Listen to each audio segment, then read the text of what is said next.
आज आपण काबुली चण्याची भाजी करणार आहे। चणे मस्त रात्रभर भिजत टाकलेले पाण्यामध्ये। आता 4 शिट्ट्या करते। स्वच्छ धुवून घेतले, त्याच्यात फक्त तेजपान टाकून 4 शिट्ट्या करून घेते। काबुली चणे शिजेपर्यंत आपण वाटण तयार करून घेऊ। कांदा घेतला, अद्रक घेतलं, लसूण घेतली, टमाटा घेतला आणि कोथिंबीर घेतली। आपण याचं वाटण करून घेऊ। आता बिगर पाणी टाकायचं वाटण करून घेतलं मी। आता 4 शिट्ट्या करून मस्त काबुली चणे शिजून गेले। हे बघा,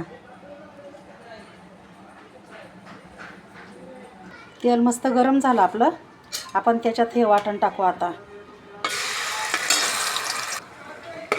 कच्चा कांदे टमाटे कच्चे असल्यामुळे जरा वाटण 5 मिनटं चांगलं तेलात फ्राय होऊ द्यायचं। आपण याच्यात आपण असा मसाले टाकू। लाल मसाला, धनिया पावडर, गरम मसाला, छोले मसाला, थोडी चिमूटभर हळद। हे आता तेल सुटेपर्यंत परतून घेऊ मस्त आपण। आता याच्यात आपण कस्तुरी मेथी पण टाकून देऊ, त्याला चव खूप छान राहते। थोडी चिरलेली कोथिंबीर बी याच्यात टाकू आपण। तेल सुटेपर्यंत मस्त मसाले परतून घेतले। आपण आता शिजवलेले काबुली चणे त्याच्यात टाकू।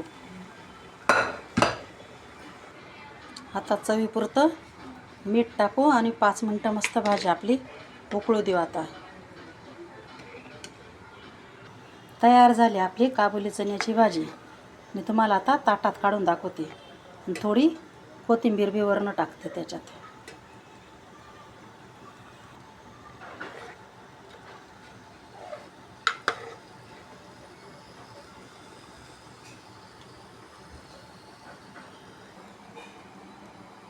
तयार झाली आपली काबुली चण्याची भाजी। कशी वाटली ते कमेंट करून सांगा। एकदम चमचमीत आणि मस्त टेस्टी स्वादिष्ट भाजी आली। लाईक करा, शेअर करा, सबस्क्राईबर करा। अशी भाजी करून बघा।